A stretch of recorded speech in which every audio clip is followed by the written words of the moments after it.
Welcome back to the United Wave.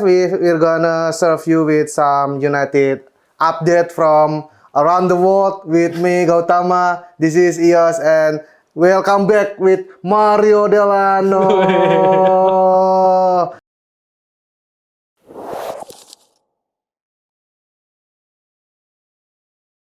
We're gonna use English, proper English right now, yeah?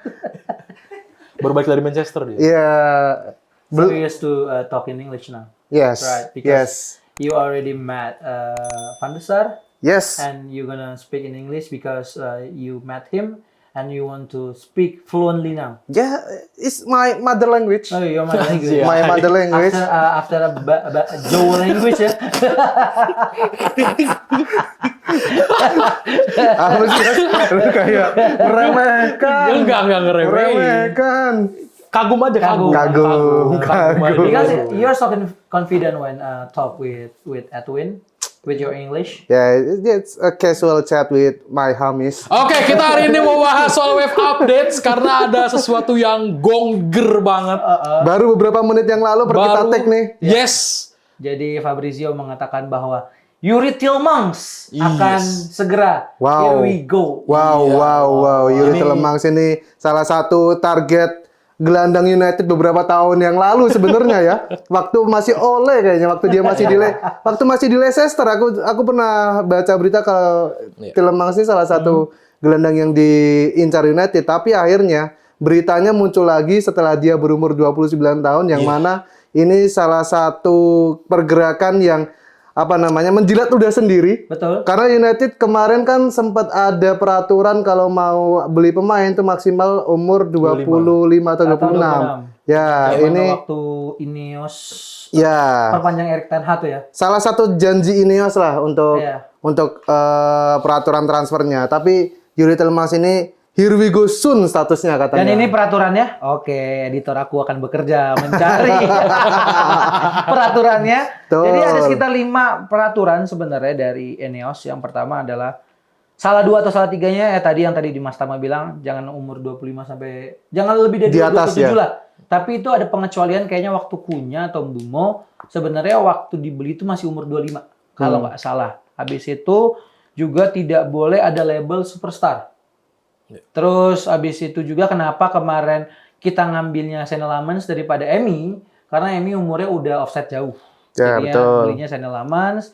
Terus juga gaji tuh kalau nggak salah nggak boleh 250.000 Di atas 200. Di atas 250. per minggunya. Oke. Terus yang ada tadi nggak boleh ada label bintang dan satu lagi tuh kebijakan pembelian pemain tuh harus dari manajemen kalau nggak salah. Iya. Jadinya ini agak gua agak sanksi sih sebenarnya kalau Tielemans sampai dibeli. Karena kalau misalnya beneran gitu ya, berarti rules-nya itu ya tadi kata Mas Tama, malah nggak ngikutin rules yang udah dibuat gitu. Kalau dari Abang Ios sendiri melihat Tielemans ini seperti apa? Kalau dari versi gua sebenarnya mungkin ada sisi lain yang dipikirkan manajemen. Karena secara kalau misalnya ngelihat kedalaman skuad terutama di lini tengah, itu nggak ada pemain yang cukup berpengalaman. Oke. Dari segi usia juga bahkan ya kan. Mungkin dari manajemen mungkin berpikir butuh satu mentor nih buat di lini tengah ya kan. Apalagi nanti di musim baru atau bahkan pramusim tuh pemain-pemain muda tuh udah mulai dipromosiin. Ya kan. Jadi mungkin memang sebenarnya dari manajemen butuh nih yang cukup senior, yang cukup berpengalaman buat mentorin yang lainnya gitu. Tapi apakah Tielemans menurut lo itu sudah menjadi sosok mentor? Nah, sebenarnya balik lagi. Itu antara duitnya memang Masuk ya. masuk atau memang ya dari pandangan manajemen ya ini sebenarnya dia secara by data kan pasti kan tim manajemen kan ngumpulin datanya dulu kan. Mungkin secara by data oh ini cocok nih.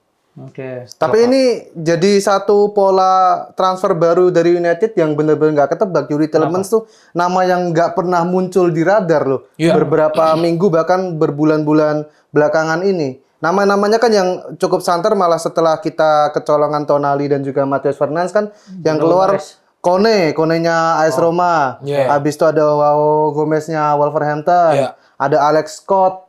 Kemudian Wharton. ada Morton, Tchouaméni yang akhirnya dikabarkan Perpanjang. didekati pun malah tiba-tiba perpanjang. Nah, ini Yuri Tielemans sebuah pola yang unik menurutku. Jadi kayak yang diberitain siapa, tapi yang dideketin serius tuh siapa gitu. Nah, sama dengan Andri Santos. Andri Santos kan kita nggak tahu nih. Tiba-tiba keluar nih nama Andri Santos. Tapi katanya dari beberapa sumber aku lihat di Twitter itu Andri Santos memang udah dijadikan backup kalau Ederson itu emang ada masalah sama medicalnya. Betul. Sebenarnya itu ada 3. Jadi yang prioritas itu list nomor 1-nya itu Dan sambil kita podcast udah here we go guys. udah here we go.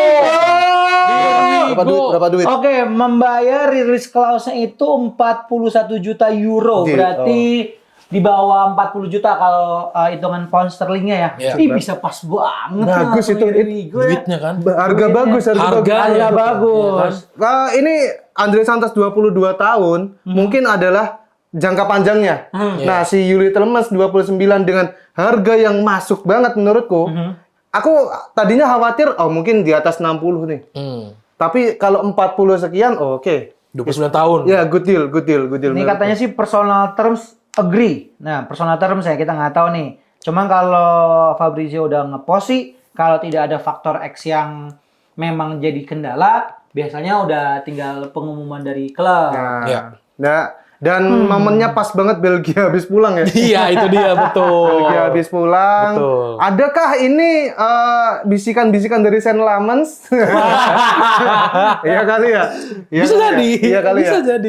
Agen Saint Lamens. Ya, itu baru gue mau ngomong. Tapi kalau misalnya baik lagi tadi Mas, yang 3 prioritas tadi kan yang pertama itu si siapa? Ederson. Enggak, Ederson tuh kedua. Oke. Yang pertama kan nama-nama gede tuh. Iya, yang ketiga tuh justru si Manu Kone. Oh. Iya. Iya. Manu Kone itu dari mana? Dari AS Roma ya? AS Roma. AS Roma gitu. Cuman gua Tapi belum- memang secara gaya main Ederson Manu Kone tuh mirip-mirip. Oh, lo dari set tuh yang Udah baca-baca aja. Si Ederson ini ditakutkan kayak kita waktu beli Rasmus Højlund dulu tuh. Kan kita beli Højlund tuh nggak bisa langsung main, dia juga kan ada back spine.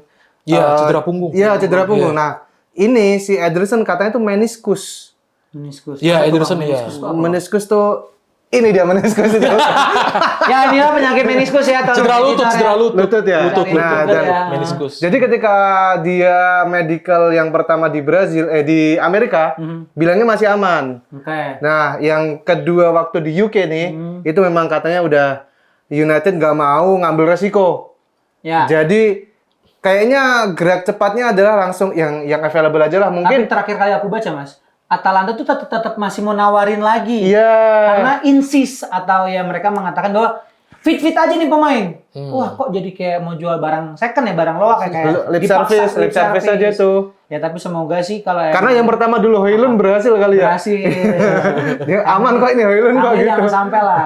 Cuman ya itu, kalau gue melihat bagaimana ya Tielemans ini juga udah here we go, tinggal nunggu pengumuman dari klub. Karena kan kita juga mengejar udah pramusim ya Mas ya. Pramusim tuh lawan 18 lawan Wrexham. Wah, lebih dulu pramusim ya daripada final ya. Iya, betul. World Cup ya. Bagus. Ngasih jadwalnya bagus tuh. Ya, jadi kita akan melihat apakah nanti Tielemans juga udah bisa here we go sebelum jadwal pramusim. Karena kalau dari gue pribadi pengennya sih pemain-pemain yang oke lah. Si Santos bisa diumumin. Habis itu kalau Tielemans ini juga beneran lancar semua, sebelum tanggal 18 mereka tuh udah bisa gabung. Untuk bisa melihat, oke, ntar kita misalnya bikin live reaction atau apa, kita bisa menilai nih pemain-pemain yang notabene tidak masuk di World Cup itu bermainnya seperti apa sih pas udah mulai latihan, karena United pun juga sudah mulai latihan di Pertanggal 9 kemarin ya. Pertanggal 9 itu juga udah main, juga ada pengumuman soal Old Trafford bagaimana nantinya. Ya itu ntar Old Trafford di episode terpisah lah kita akan bahas, karena dari pihak United belum ada pengumuman kira-kira estimasi stadion baru itu selesai dibangun rampung tuh tanggal berapa. Karena kan itu ntar berpengaruh juga kalau misalnya kita bikin open trip, ya kita bisa lihat nih, bisa bikin kita harus ke Old Trafford, nanti Ios, Koko, Mas Tama, Kelly, Bang Fred semuanya bisa berangkat semua tuh. Ya sebelum Old Trafford baru dibangun, Ya kita mesti kesana semua kan. Tuh, Begitu. itu Dan dia. balik soal transfer, ya ini gue melihat bahwa United memang ingin memperkuat lini tengah. Hilangnya Casemiro tentunya akan menjadi sesuatu yang sangat krusial sekali. Apalagi ini Mainu pun ya di timnas Inggris sampai kita bikin podcast ini belum dimainin ya. Belum. Kemarin kabar Declan Rice juga katanya sakit malah Mainu nggak dimainin gitu kan. Masih belum dapat kepercayaan dari Thomas Tuchel. Entah 10 menit, 5 menit terakhir pun nggak dikasih loh Mainu. Kenapa ya? Iya. Tambah lagi Ugarte kan, cedera juga. Tapi menurutku Mainu ini sebenarnya clutch player. Dia bisa kasih diferensial kalau memang deadlock nih sebuah tim nih. Dan mungkin prediksiku ya entah semifinal atau final ini adalah mungkin kesempatan dia kalau memang karena Susah lawan levelnya udah naik. siapa? Argentina. Argentina. kan? Argentina. Hmm. Dia udah tahu gimana Lisandro Martinez caranya main. Begini dia di tim. Jadi Padahal kalau misalnya dimainin Mainu mainnya bagus, harga jualnya naik tuh ya. dia jangan kan nggak ada keperluan dijual, untuk Mas. dijual. Mas. Kita kan buatnya mereka si Itu Mainu secara- ini bawa balik pengalaman Ah, panggung Piala Dunia itu dia pasti akan nambah kepedeannya untuk balik ke tim. Betul. Tapi kan secara value-nya tetap nilai pasarnya naik. Dia masuk tim juga masuk timnas juga udah naik Iya, value-nya loh. betul. Biar makin naik. belum pernah dimainin aja tapi kan. Iya. Kalau kita ngomongin PD naikin level, ya kita Lu pengen Mainu dijual ya? kita belum bahas elemen dari kemarin podcast. Iya, belum. Kita cari gelandang aja susah banget ini ditikung mulu masa Mainu dijual. Bahas soal Sena Lammers nih guys, sebenarnya gue tuh ngelihatnya ya dengan orang-orang pada ngegoreng tuh kipernya siapa sih, klub mana gitu kan. Wah ini emang kalau nggak MU nggak makan. Karena pun kalau kita melihat dua pertandingan lah, pertama yang Belgia pun Courtois melakukan kesalahan yang hampir mirip gitu. Abis itu juga ketika Norway kemarin kalah, Si Nilan itu ya. Milan itu pun juga Mirip.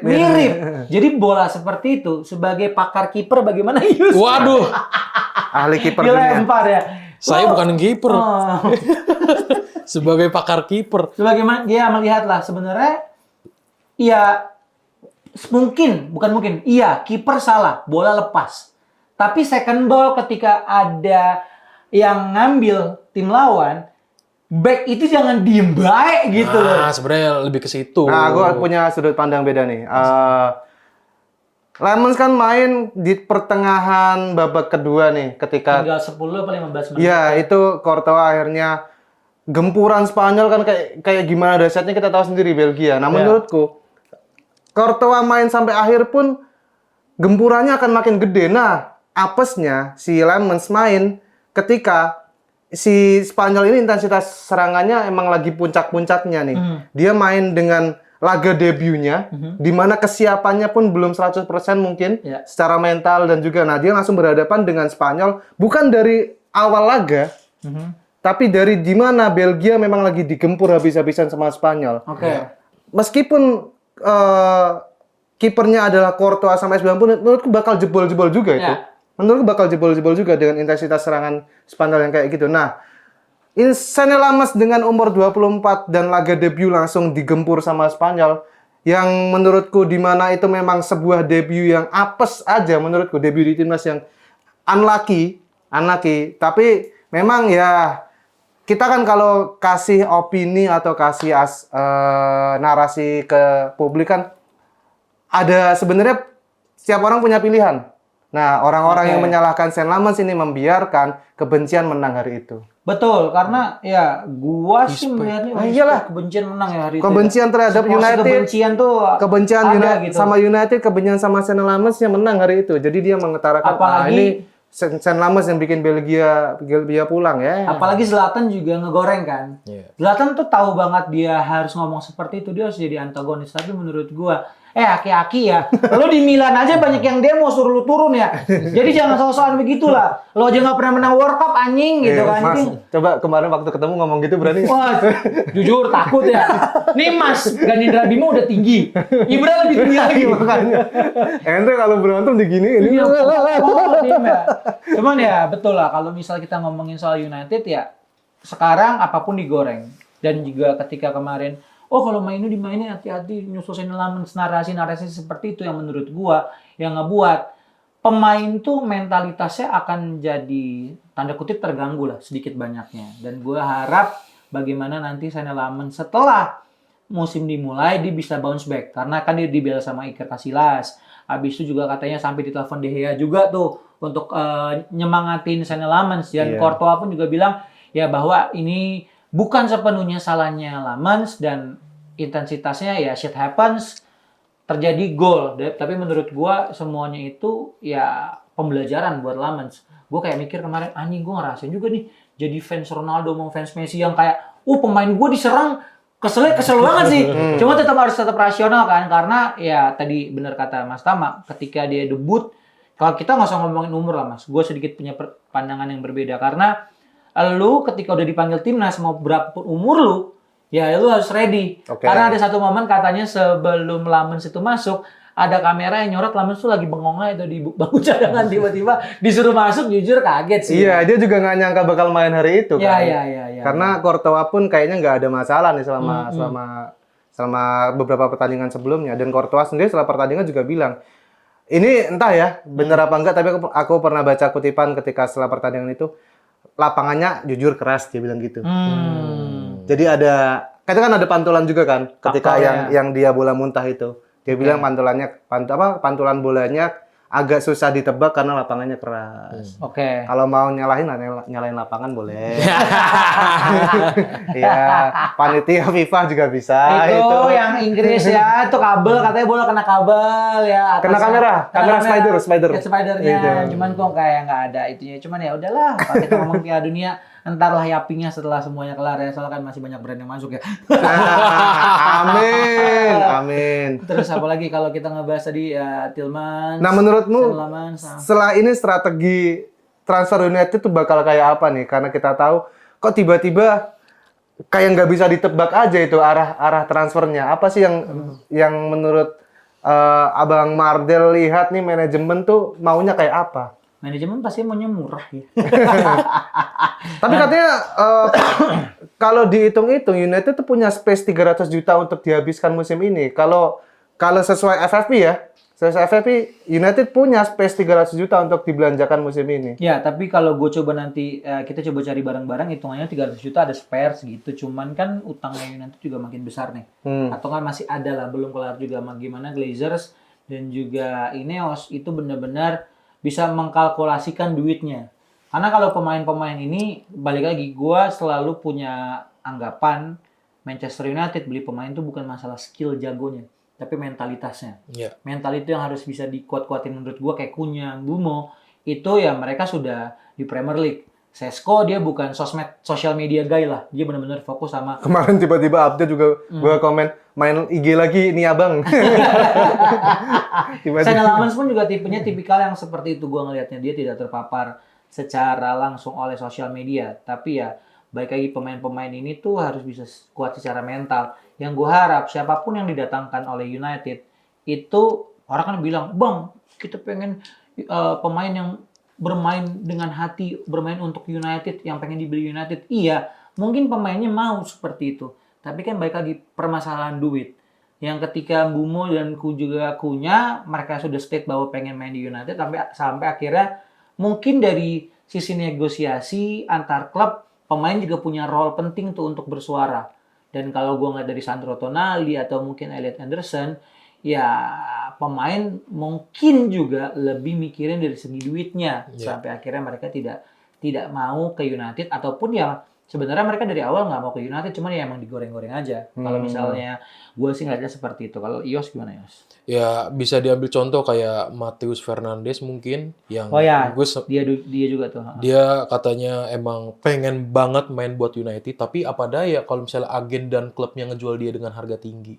Ya Unitednya juga kan nggak bisa juga memaksakan gitu ya kan. Jadi sebenarnya balik lagi ke nilai harga pemainnya sih. Walaupun pemainnya juga udah setulus, udah seniat itu pengen main buat United, tapi kalau harganya tinggi dan United yang nggak mampu atau nggak mau untuk menebus dengan harga segitu, ya apa boleh buat kan begitu. Ini United kayaknya aku ngerasa balik-balik lagi ke zaman tiba-tiba dia datengin pemain yang entah kita nggak tahu siapa namanya, tapi tiba-tiba nanti nih pemain bakal jadi sesuatu nih. Kayak zaman-zaman Ferguson dulu ngedatengin Darren Gibson, terus ngedatengin tiba-tiba ada nama Chicharito dari Guadalajara. Siapa yang nyangka ini orang bakal jadi pemain yang unik banget, bahkan bukan untuk Liga Inggris saja, tapi satu role striker baru kayak di dunia sepak bola gitu. Itu kan aku harap ini juga jadi sesuatu yang bisa diulang sama United musim ini nih. Andre Santos ini menurutku udah salah satu yang nama yang sebenarnya orang nggak perhitungkan, tapi banyak fans Chelsea yang agak menyayangkan. Nah, ini salah satu sinyal positif kalau ternyata Andre Santos pun ada bagusnya gitu. Jadi aku harap United bisa lah kalau memang datengin pemain, nggak usah terlalu yang punya nama, yang penting dia mau main sama United sepenuh hati gitu. Gitu. Oke, jadi kita buat yang sekarang kita lihatnya ya pergerakan transfer in seperti itu untuk yang masuk, tapi kita akan coba bahas di next episode guys. Jadi sambil ya kita goreng-goreng menuju juga pertandingan atau mungkin musim baru, bikinlah 50.000 viewers nih. Nah, jadi kemarin betul. udah naik sekitar 200-300 subscribers, mantap di dalam seminggu Keren. ini. Jadi kita bikin 50.000 sebelum musim dimulai, kita Bisa dong. seru-seruan. Sekarang gue udah tahu mas, kayaknya ada formula baru nih Apa tuh? untuk bisa promosiin konten-konten. Pakai threads. Jadi Oke. bikin threads utas panjang dulu. Kita misalnya lagi bahas apa nih sekarang, habis itu ntar ada call to actionnya untuk langsung ke Subscribe YouTube. YouTube. Kemarin gue naikin coba yang Van de Sar, ternyata lumayan tuh ngaruh tuh, naik 100 views. Lumayan lah buat channel kecil seperti ini Nah, ya. teman-teman yang main Threads juga mungkin bisa nih dibantu United Wave buat Ya. di kalau mau clipper boleh banget nih. Boleh Berbayar kah? Berbayar kah? Aduh. Belum ada duitnya. Aduh, kita mah organik aja deh. Karena kalau kita bahas yang transfer yang masuknya, kita juga gue pengen lihat beberapa pemain yang potensi dijual. Ya kalau kita ngelihat Zirze ya udah pasti jual. Ugarte ya pasti ya nggak ada yang mau ya karena lagi cedera. Cuman gue nanti kita coba bahas untuk Mason Mount sama Matthias De Ligt nih. Karena kalau Mason Mount katanya Carrick akan menyiapkan role baru yang agak lebih mungkin role number 6-nya. Pelatih kiper.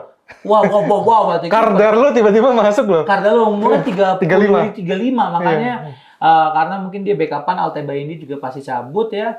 Tom Heaton kan kayaknya punya saham atau nggak mungkin punya foto syurnya Glazer ya.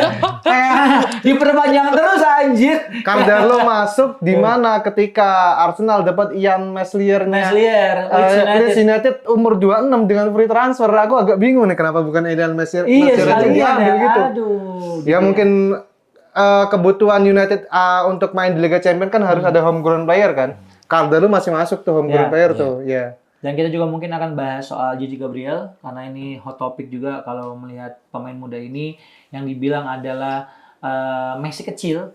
Cuman gue agak nggak suka atau nggak serak ketika ada pemain muda tuh diagung-agungkan kayak the next Messi, the next Ronaldo, akhirnya malah jadi flop ya. Kita lihat aja Garnacho atau mungkin siapa lagi pemain-pemain lain ya malah jadi kurang gitu. Iya. Gigi Gabriel sih menurutku akan sangat prospek yang sangat cerah kalau dia bisa main reguler di U21 ya. Di reserve-nya gitu. Udah nggak usah lah di kelompok umur yang lebih bawah lagi. Dia butuh panggungnya lebih oke di U21 karena di reserve pun nanti dia punya kesempatan yang besar untuk dipanggil ke tim senior dengan sekonyong-konyong tiba-tiba diambil gitu kan bisa kan kalau reserve kan. Fabrizio udah bilang bahwa Gigi akan ikut di pramusim. Pakai nomor 77. Musim depan. Dan fakta yang gue baru tahu soal Gigi Gabriel ternyata dia adalah fans Barcelona dan fans Messi. Dan juga dia dulu nonton YouTube tuh nonton Neymar mulu. Makanya dia skillnya tuh mirip-mirip, footworknya tuh kayak Neymar. Nah, makanya nanti kita akan coba bahas. Ini udah berapa menit Ezra? 24. Oh, 24 menit tuh terlalu panjang ya. Udah cukup lah. Jangan lupa di-subscribe teman-teman. Ya, bikin Kita 50.000. betul, kita akan masuk ke musim selanjutnya dengan 50.000 subscriber akan sangat menyenangkan karena kita udah menyiapkan banyak sekali kejutan musim depan dari United Wave. Buat saya. Ya kan? Langsung dikonfirmasi sama Komcil dan Kombesnya di sini. Kombes ya udah. Nanti kita akan lanjut lagi untuk pembahasannya. Jadi Mardel, Gautama dan Yos pamit undur diri, sampai jumpa di United Wave update selanjutnya. Sampai jumpa. sampai jumpa.